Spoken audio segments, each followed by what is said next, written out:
Good evening and welcome to Hello It's Us, a program based on the premise that life in general goes better if we're all working together as opposed to you, me, and them all working across purposes.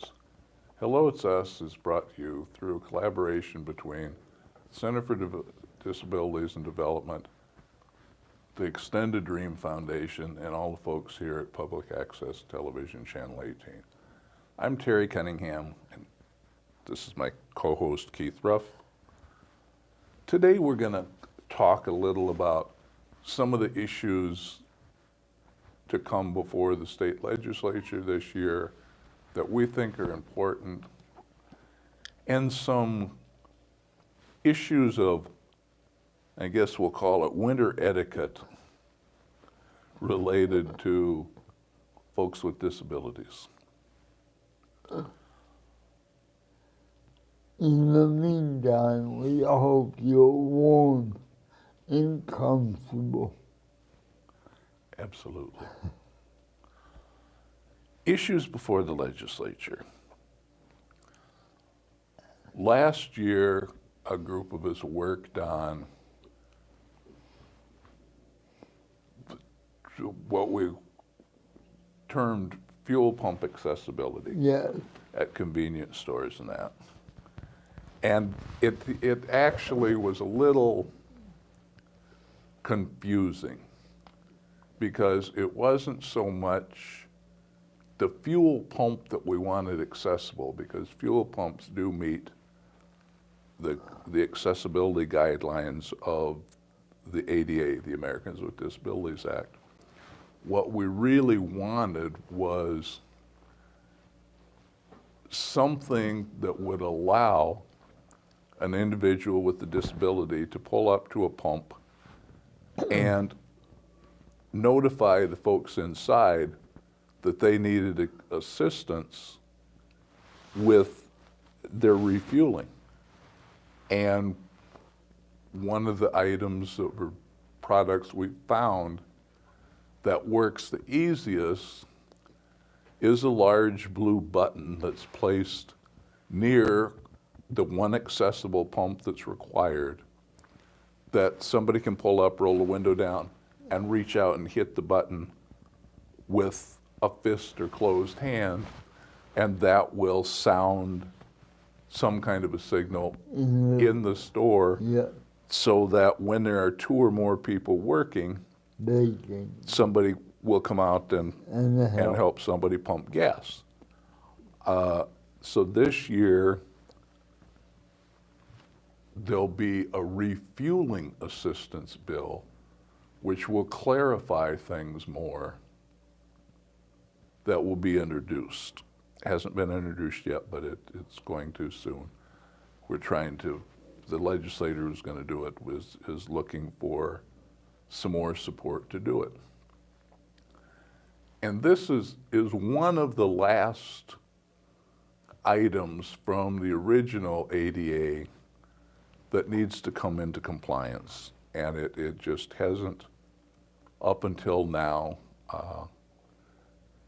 And we're not real sure what the big resistance is from convenience stores and those remaining gas stations, because this is a way for them to generate more revenue. Yeah. You know, flat out, if folks can't use their pumps, they're not going to go there for business. But if they can, you know, not only will they go there to get fuel, but it's quite likely that, you know, they may pick up milk, bread, whatever, as well. Yeah. A coffee.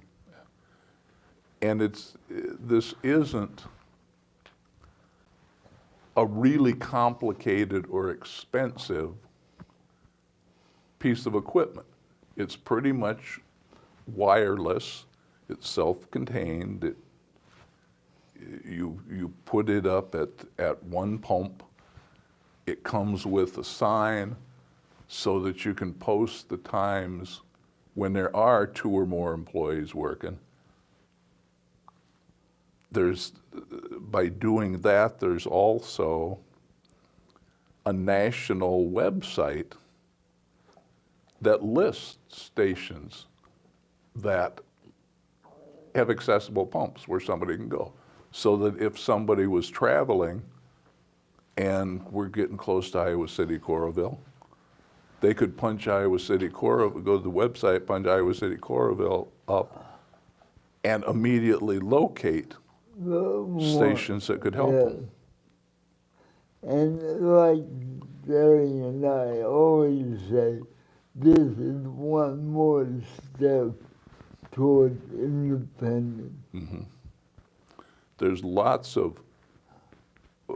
lot more folks out there driving who have disabilities than people realize. Yes.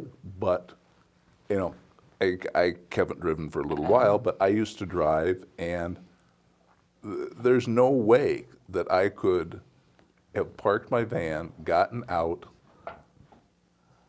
gotten the gas cap lid off, taken a pump hose out, and gotten over to my van to put gas in. I'd have had gas all over the place. And there are a lot of folks out there like that. There are, as far as I know from figures I looked at yesterday, there's 100 and some convenience stores or service stations in the state that have accessible pumps. There's some Hy-Vees, there's some BPs, a couple come and goes, and some independent stations. But I think there's like over 1,000 service stations or convenience stores in total in Iowa. So there's a whole lot. That are not accessible. So we're going to try to get that one through, and we'll be, once it gets submitted, we'll be working with other folks to get emails, notes, whatever, to the legislators on the committees to try doing that. And Jerry and I usually are very willing to give input and do anything we can to help them get it through. So yeah, that's one of the issues that we're looking at. Another is during the last legislative session, there were two bills passed. One was a bill that would have allowed enough money so that the waiting list for the waiver programs could have been eliminated. There's a couple thousand people on the waiting list who haven't been able to access services yet. The waiting list is estimated to have about a 2-year wait right now. Waivers are a means by which folks with disabilities can access services if they have resources that are more than the regular Medicaid program would allow for, or if they would be over income, that would allow people to stay in their homes to get services. And the last study I saw was 90% of the people surveyed wanted to stay in their own home. They don't want to go to a nursing home or any kind of a facility.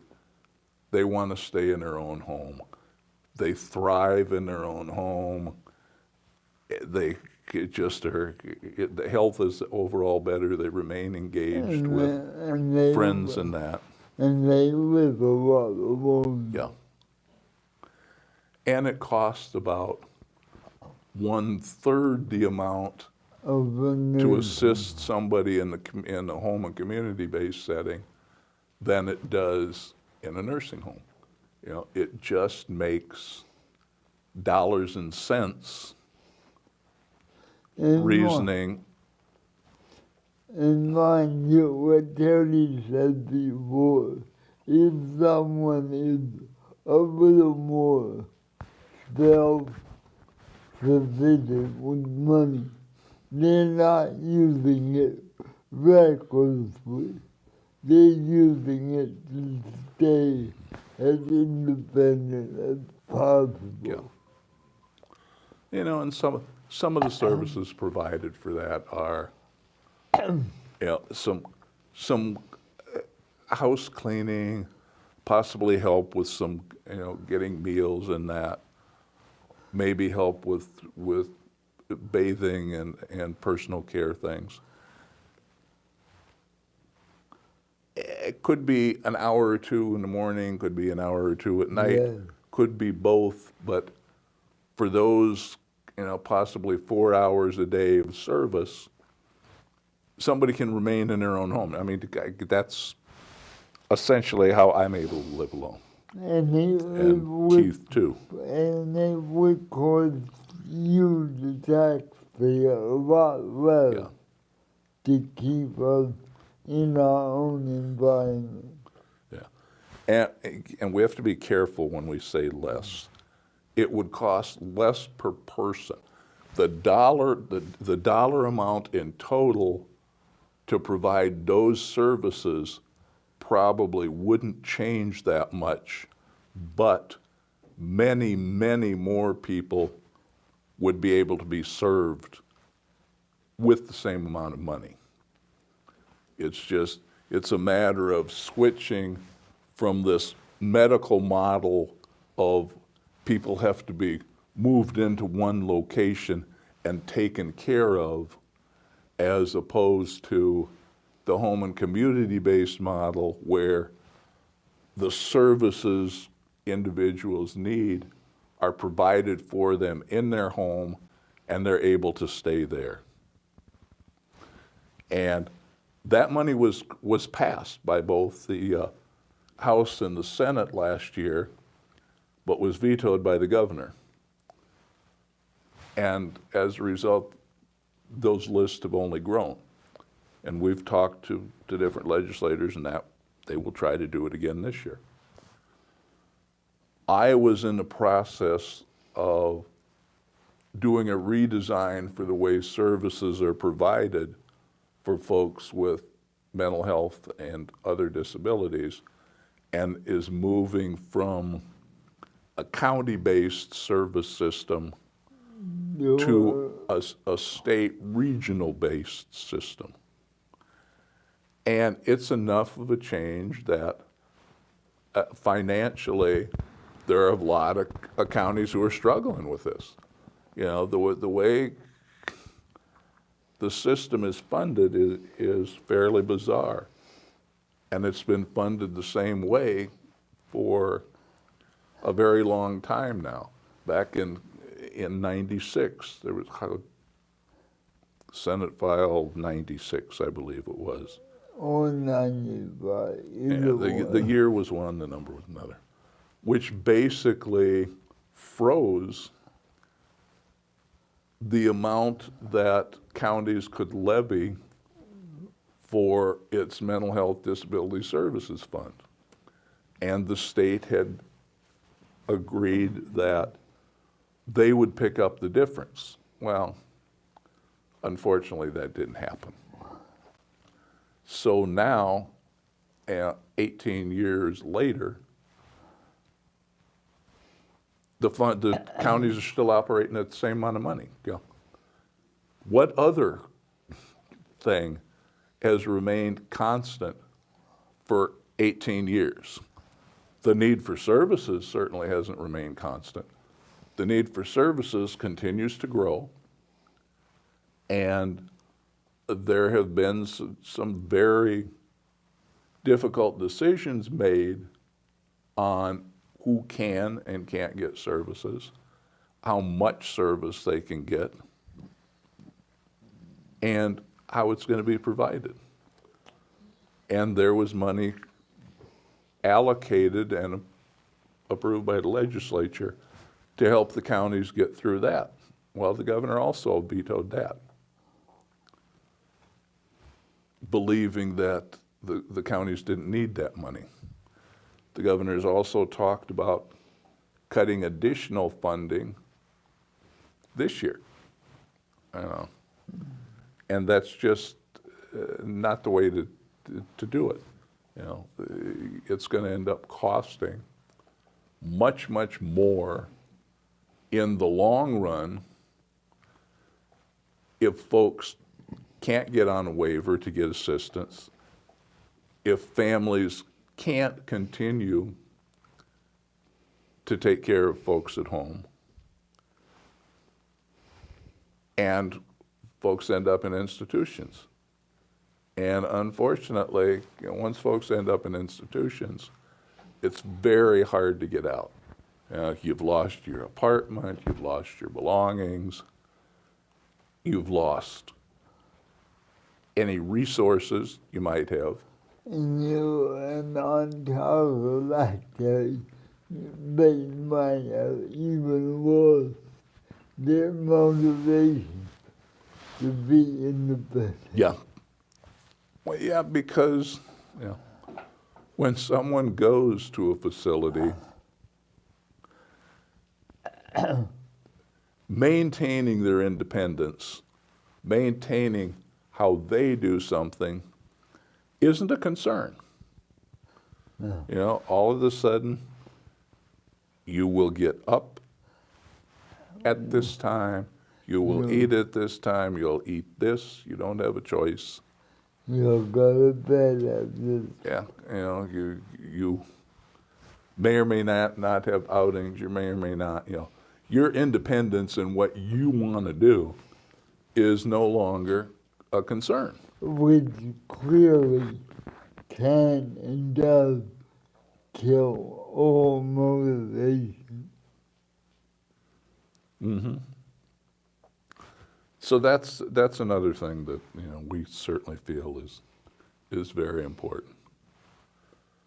Another issue is a strong, well thought out elder abuse law.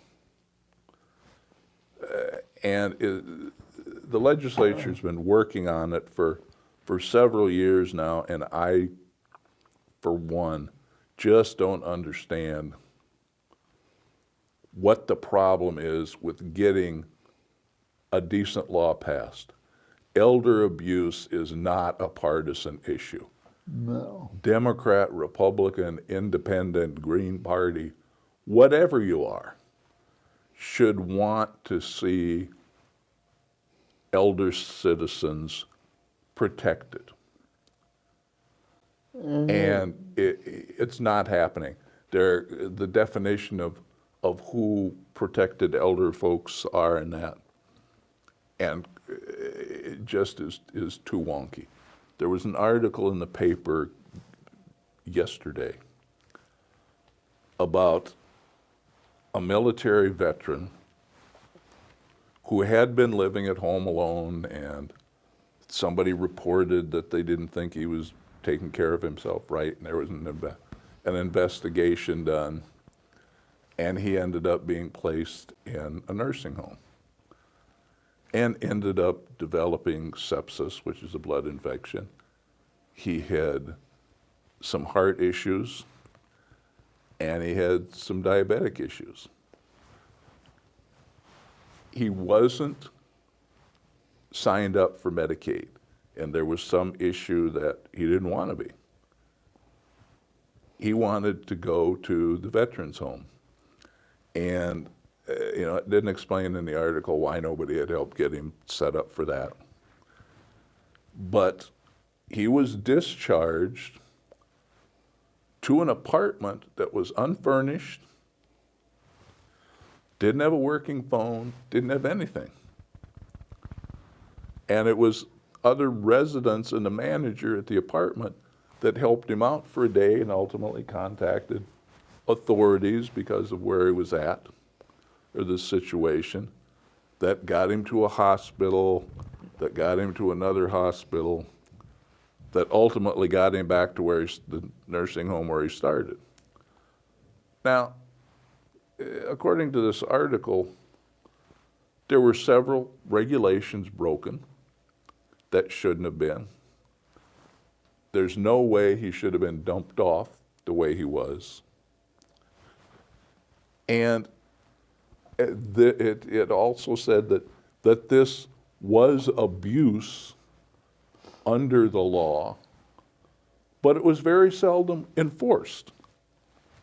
Now, for the life of me, I can't understand why that wouldn't be enforced. For the life of me, I don't know. The state fined them, the feds fined them, and then the state dropped their fine against them. We're talking about the folks who are at their most vulnerable, frail, taken advantage of. Yeah.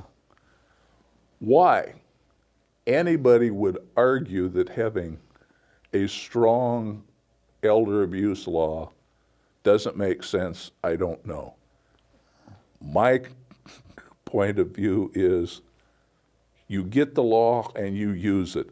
And if somebody is involved in elder abuse, you drop the hammer on them immediately, and you drop the hammer real hard. Because these are folks in situations where they may not survive. Yeah. If they're physically abused, mentally abused, whether somebody financially exploits them. How do you justify or rationalize that your parent, your great-grandparent, your grandparent, or a stranger who's elderly should be able to be abused with no consequences? You know, this kind of stuff makes no sense to me. And just to add to what Terry said, abuse doesn't only mean physical. We're talking about any kind of disadvantage for the disabled person. It's like Terry said, it could be as simple as age, not doing what they're asked to do. Or again, it could be somebody controlling the money the wrong way. Yeah, and It's not always the physical abuse. it's unfortunately not always somebody outside the family. Right. You know, there are, all too frequently, it's a family member who is committing the abuse, whether that's financial abuse and they're inappropriately using somebody's money, whether it's mental abuse where, you know, they're being kept away from other family or friends, whether they're being yelled at, whatever. There are just too many things that can happen. And I think the worst kind of abuse for disabled people is what they call emotional abuse. Makes you feel like they're always failing. Mm-hmm. And we said we're going to talk a little about wintertime etiquette, Yeah. meaning basically snow and ice related. it's really, really important for sidewalks and curb cuts at corners and that to be shoveled, to be cleared of ice, so that folks with mobility issues, whether they be Keith and I in power wheelchairs, whether they be somebody using a cane, whatever, can navigate over the surface without getting stuck, without getting injured, without having to turn around and go blocks out of their way. Yeah. Or without using the street because the sidewalk may be shoveled, but there's no way to get up on the sidewalk. Yeah, exactly. And trust us, we're talking from experience. You know, it just, think of that when you're shoveling or cleaning up around. Especially if you live on a corner property. Please, whatever you do, just clear the curb cut. It would help a lot of us get to where we're going. Doorways are another thing. I've got to send a note to the management company at my condos later today. For folks in wheelchairs to get out of a door, the door has to have its full swing. So if you only shovel so the door can open halfway or 2/3 of the way, we may not be able to get out. Well, I came crashing out my door this afternoon, only to discover it opened about 80% of the way because there was a pile of ice and snow in back of it. Fortunately, I could get out with it being that 80%. But, you know, it has to be gone for it to do good for us. So we would like to thank you all for that. Yeah, We've burned through today's time. yeah. It was nice.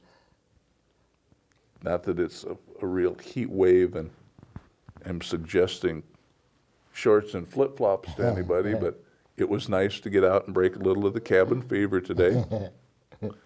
Hope you join us again next week. It's good to be back. Take care and stay warm. Bye now.